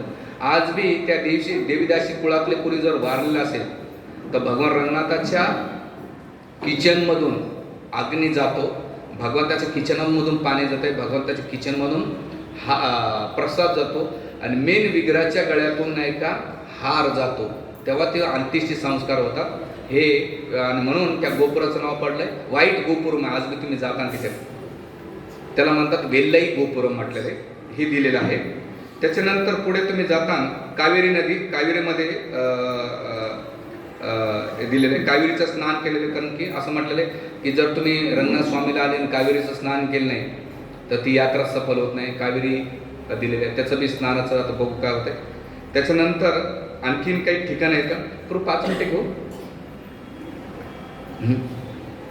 त्याच्यानंतर काही मंदिरं आहेत भगवंताच्या याच्यामध्ये आवारामध्ये, ते पाहूया आपण थोडक्यात, कारण उद्या याचे दिले. त्याच्यामध्ये टोटल गोपुरम सोन्याची आहे का, दिव्य देश विमान म्हटलं जाते. तर तुम्ही जेव्हा भगवान रंगनाथाचं मंदिराचं दर्शन घेताना आतमध्ये गेल्यानंतर बाहेर जायचं नाही, तिथं वैकुंठ विमान आहे, आणि तिथे परावासुदेव म्हणून विग्रह सोन्याचं. किती लोकांना पाहिलं परावासुदेव त्याच्या पहिले, माझ्याकडे फोटो पण आहे, मी दाखवतो.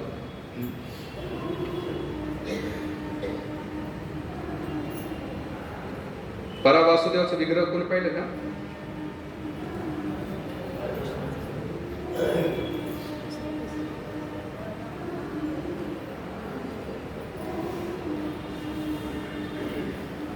आहे ते सापडत नाही. हां, तर त्या मंदिरामध्ये गेल्यानंतर मी ते दाखवून स्वामीचा तुम्ही घाई गडबड म्हणा एकदम दर्शनाला उतरताना तर साईडलाच तुम्हाला परावासुदेव म्हणजे वैकुंठ विमानातलं ओरिजिनल स्वरूप दिसतंय. सोन्याचं वैकुंठ विमान म्हटलं जाते तिथं, ते वैकुंठ. त्याच्यानंतर पुढे रंगनाथाचं दर्शन घेतलं, म्हणतात की काय डोळ्याचा लाभ, जे डोळे भगवंताच्या कावेरी रंगनाथाचं दर्शन घेत नाही त्याचे डोळे व्यर्थ येतात. त्याच्यानंतर ते जे डोळे भगवंताच्या चरणाचं दर्शन घेत नाही त्या डोळ्याचा काय उपयोग. म्हणून जेव्हा तुम्ही दर्शन घेता तर बरेच लोकांना, आता मी काल विचारलं वरदराजे दर्शन घेतलं, ते म्हणले नाही दर्शन तर दिसलं नाही, ती एवढीच मूर्ती दिसली. अरे म्हटलं त्या मूर्तीच्या मागं भगवंत होते. तर तसं बी तुम्ही रंगनाथ मंदिरात जाता तर छोट्या मूर्त्या नका पाहू, मोठ्या मूर्ती बघा. भगवान रंगनाथचे खूप मोठे येतं. तर दर्शन करताना पहिले चरणकमल, नंतर नाभी आणि मोक्षस्थळ दर्शन घेतलं पाहिजे. दर्शन घेताना सिक्वेन्स असले पाहिजे. आता त्याच्या मागचे लीला आहेत, का बरं दर्शन घेतलं. आपण गेले डायरेक्ट चेहरा बघतो, कुठे भगवंत नाही. पहिले चरणकमल, नंतर नाभी. चरणकमल का, त्याच्या लीला आहेत भरपूर, नाभीच्या पण येतात, वक्षस्थळाच्या आणि मुखकमलाच्या पण लीला येतात. आता त्याच्यात मी वेळ जात नाही. आणि गेल्यानंतर रंगनाथ मंदिर आहे. त्याच्यानंतर तुम्ही आतमध्ये गेले तर भगवंताचे चालण्याचे ढंग आहेत 4 प्रकारचे. सिंहगतीने चालतात भगवंत संध्याकाळी निघताना. त्याच्यानंतर गजगती, हातीसारखं चालतात भगवंत.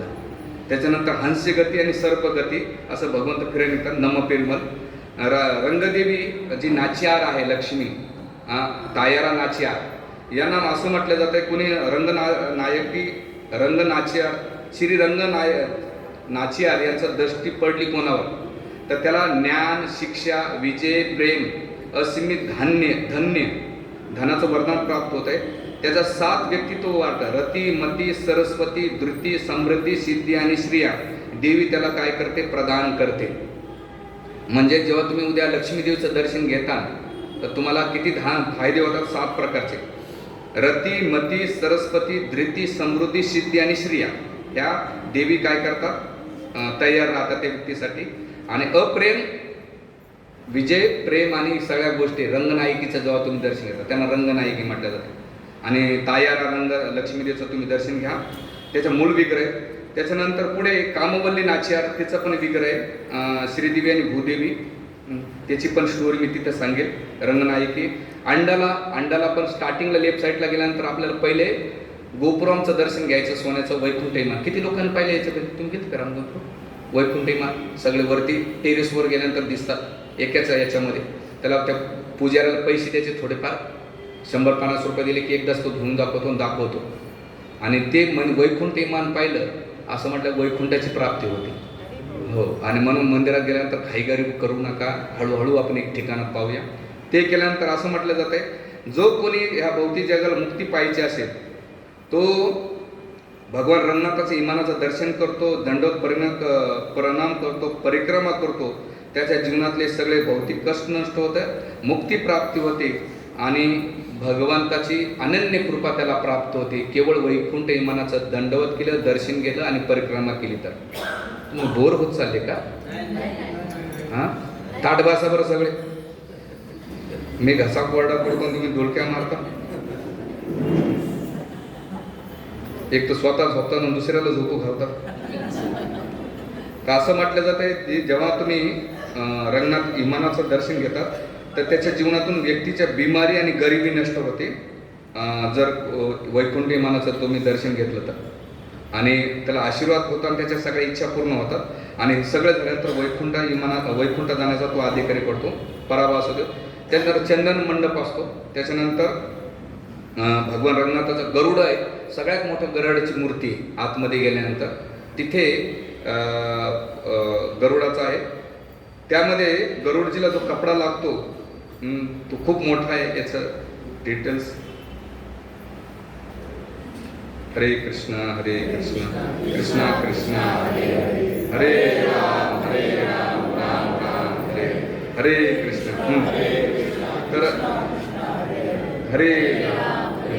तर त्याच्यानंतर तुम्ही जेव्हा मंदिराच्या बाहेर पडताना एक पुरातन विहीर आहे ज्या ठिकाणी वैकुंठाचा आवाज येतो आणि ते विरजा नदीचं जल आहे आणि त्याचं सगळं पाणी भगवान रंगनाथाच्या सेवेसाठी वापरलं जातं, दुसरं कोणासाठी. जस्ट तुम्ही मंदिरातून परावासुदेवाचं दर्शन घेतलं, तिथे एक मंदिर आहे, मंदिराच्या भागात लगेच ती विहीर आहे, तुम्हाला पाहायला भेटते. आणि जसं तुम्ही बाहेर जाताना तर 4 साक्षी असतात, एक कृष्ण, एक मासी आणि एक घोडा आणि आणखीन एक आहे वैकुंठ. कोणी जेव्हा श्रीरंगमला भेट देतो आणि 4 साक्षी राहतात वैकुंठ जाण्यासाठी की या व्यक्तीनं भगवान रंगनाथाच्या मंदिरात आलेला आहे, तर हे 4 साक्षी वैकुंठामध्ये साक्षी देतात. हा जीवात्मा रंगनाथ स्वामीचं दर्शन करून गेला आणि वैकुंठ दर्शन घेतलं. तर रस्त्याने तुम्ही जाताना लेफ्ट साईडला दिसतं लोक हात लावलेले असतात. एक मासी आहे, कृष्ण आहे आणि घोडा, आणखीन एक काहीतरी पशु, हत्ती वाटतं काहीतरी, मी विसरून गेलो, ते ठिकाण पाहायचं. त्याच्यानंतर विक्षोपन मंदिर आहे. त्याच्यानंतर भगवंताचे विष्णूचे चरण कमल आहेत. एकदा नम्मा पिलाई नावाचे एक मोठे संत होते, ते भगवंताची कथा सांगत होते. कथा ऐकताना सगळे गेले, तर रंगनाथजी म्हटले कथा माझ्या होता तर मलाच ऐकाय भेटत नाही, म्हणून भगवंत उभा राहिले तिथे.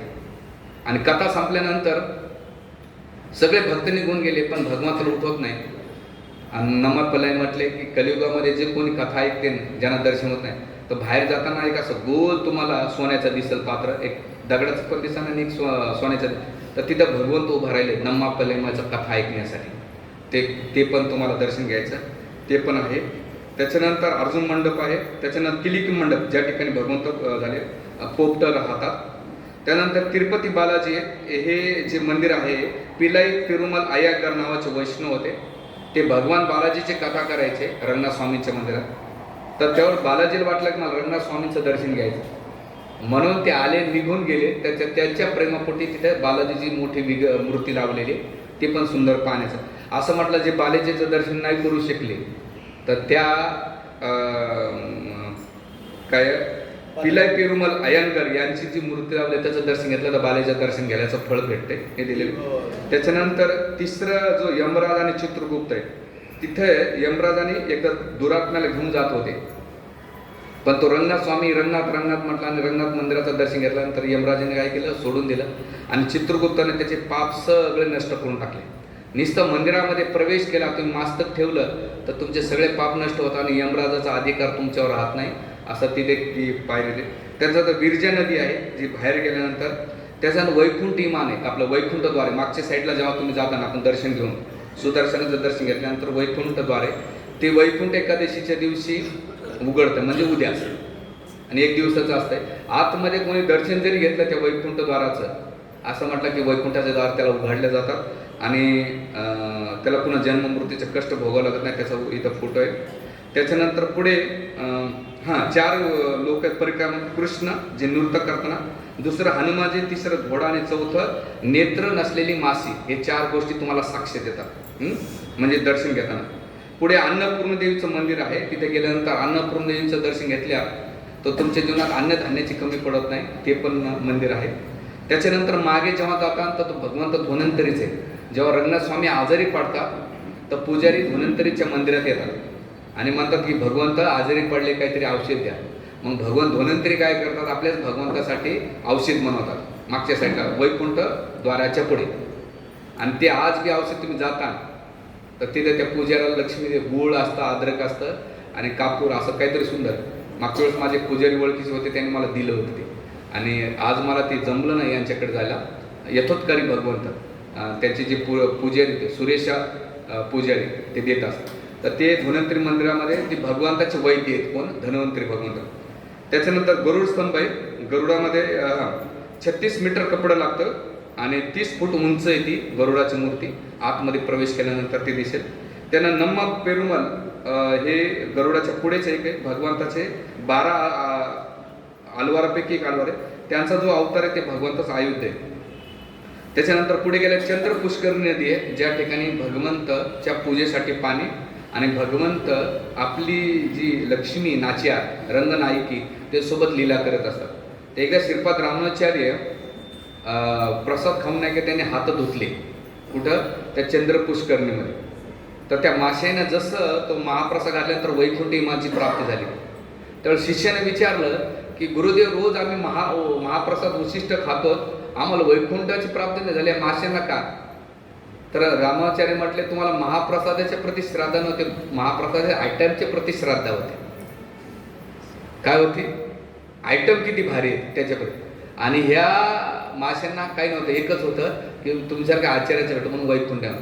जोपर्यंत प्रसादाच्या प्रति श्राद्धा नसेल तोपर्यंत उद्धार होऊ शकत नाही. लोक भांडाराला जातात, पण खरंच तुम्हाला त्या प्रसादाच्या प्रति श्रद्धा आहे का? श्रद्धा असल्यानंतर तुम्ही एक कण फेकू शकत नाही. आणि मी बघतोय आपल्याकडे रोज इथे राधाश्याम सरोवर जगन्नाथ जे लोक फेकतायत, याचा अर्थ प्रसादाच्या प्रति अपराध होतोय. अन्नाची जेवढं तुम्ही नासोडी करतात तेवढं भगवंताची अकृपा तुमच्यावर होते, हे दिलेलं आहे. त्याच्यानंतर राधाकृष्ण मंदिर आहे. कोदांड राम आहे. पुढे गेल्यानंतर ते दाखवून रंगनाथ जे कुलशेखर महाराजांच्या प्रेमापोटी दिलेलं आहे. आणि कुलशेखर महाराजांनी मुकुंद माला स्तोत्र तिथं रचना केलेली आहे, ते पण ठिकाण आपण पाहणार. पुढे गेले लेफ्ट साईडला दिसेल. त्याच्यानंतर पट्टोबी रामा आहेत. तिरुपती बालाजीचा एक चेहरा गायीच्या सोबत, रुक्मिणी सत्यभामा आणि गोदादेवी पण आहे.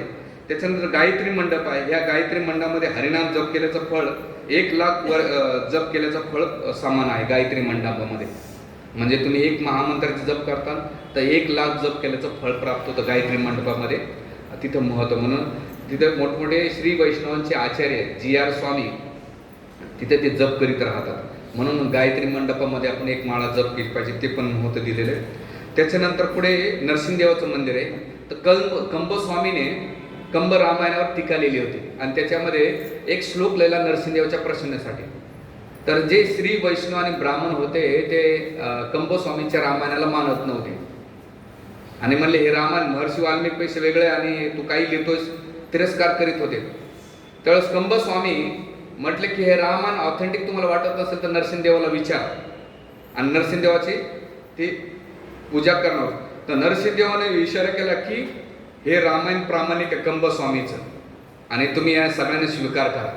आज बी तुम्ही मागच्या साईडला जाता तर तिथं कंब मंडपम आहे आणि बाजूला नरसिंहदेवाचे विग्रह आहे आणि ते असे आशीर्वाद आहे की रामायण प्रामाणिक आहे.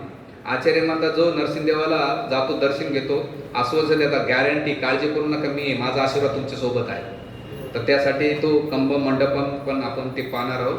त्याच्यानंतर 10 अवतार 12 अवतार आहेत. 12 अवताराचे सगळे रूप पाहणार आहेत. त्यानंतर सगळ्यात महत्त्वाचं जेव्हा आपण स्टार्टिंगला एंट्री करणार आहे तर राईट साईडला श्रीपाद रामाचार्यांची 1000 वर्षापूर्वीची ओरिजिनल मूर्ती तुम्हाला पाहायला भेटेल. आज बी त्यांचे केस आणि नख वाढतात. रोज त्या विग्रहांना चंदन आणि केसराचा लेप लावला जातो. ओरिजिनल मूर्ती तुम्हाला पाहायची असेल तर 3 ठिकाणी एक मेलकोटे, श्रीरंगम आणि एक आणखी ठिकाणी पेरुपूर या 3 ठिकाणी ओरिजिनल विग्रह तुम्हाला पाहायला भेटतात. आणि त्याच्यातला मेन ओरिजिनल विग्रह कोणते आहेत जे आहेत तर म्हणून पहिले दर्शन भगवान आपलं यांचं आधी श्रीपाद रामाचार्यांचं ते घ्यायचं ओरिजिनल मूर्ती आहे. त्याच्यानंतर हरे कृष्णा कृष्णा कृष्णा हरे हरे हरे राम राम राम हरे हरे. तर असं बरंच काही माहिती आहे याच्यामध्ये. सुंदर लीला आहेत. मी जस्ट वेळाच्या अभाव सांगितलेले पण रंगनाथाच्या चरणी प्रार्थना करा. आणि असं म्हटलं जातं श्री भाष्यामध्ये की एकदा जर कोणी भगवान रंगनाथाचं दर्शन घेतो त्याचं स्मरण करतो आणि प्रार्थना करतो त्यांना तर लाभ होतोच होतो पण त्याच्याबरोबर नाही का सगळ्यांना त्याचा लाभ होतो. तर आपल्याला 1 दिवस आहे. ते 1 दिवसामध्ये आज खूप आशा करतो की तुमची खरेदी झाली असेल नसेल तुम्हाला माहीत. पण आपण जेव्हा रंगनाथ स्वामींच्या मंदिरात जातो तर एकच फोकस आहे ठेवा की भगवान रंगनाथांचं पूर्ण सौंदर्य माझ्या डोळ्यात बांधून घ्यायचं, साठवून घ्यायचं आणि आपण एक ठिकाणाला भेटू. त्याच्यामधल्या सुंदर लीला येतात. हे पुस्तक आहे ना एवढं आहे आणि मी सांगितलं किती 45 मिनिटामध्ये. त्याच्या मागच्या डिटेल्स आणि गोपुरामची एक माहिती आहे ते पण आपण पाहूया. आणि दुसरं भगवान रंगनाथजी रोज बाहेर निघतात. ह्याच्यानंतर वेगवेगळे आचार्य पुरेश दाशिरेती त्यांची वंशावळ आहे. त्यांच्या ब्राह्मणांच्या वंशामुळे काही पुजारी नुसती पूजाच करतात, काही पुजारी नुसते फॅनिंगच करतात, काही पुजारी कुकिंगच करतात, काही पुजारी नुसते हारच बनवतात, काही पुजारी नुसतं गायनच करतात, काही पुजारी म्हणजे त्याच्या पिढ्याने पिढ्या तीच सेवा करतात. आणि शेवटी कथा सांगायची राहिली मला वेळेच्या अभावी. ऑलरेडी वेळ झाला आहे माझ्याकडे. अंडाला म्हणून भगवंताची एक भक्त 12 अलवरेपैकी होती. ती काय करायचे त्यांचे वडील होते विष्णू चित्ती. ते रोज हार बनवायचे भगवान रंगनाथासाठी. तर ह्या विष्णू चित्तींना एक मुलगी प्राप्त झाली, कन्यारत्न झाली होती एका वनांमधून. आणि झाल्यानंतर हळूहळू ती मोठे होऊ लागले तर ते भगवान रंगनाथांचे गुणगान करू लागले. करीत असताना एक दिवस ती हार नाही का गळ्यात घालायची आणि पुन्हा त्या याच्यामध्ये ठेवायची. तर एक दिवस त्यांच्या हारामध्ये केस अटकलेले पाहिले. तर विष्णू चित्ती त्यांचे वडील हे झाले की भगवान रंगनाथांच्या गळ्यामध्ये हारामध्ये केस कसे आले.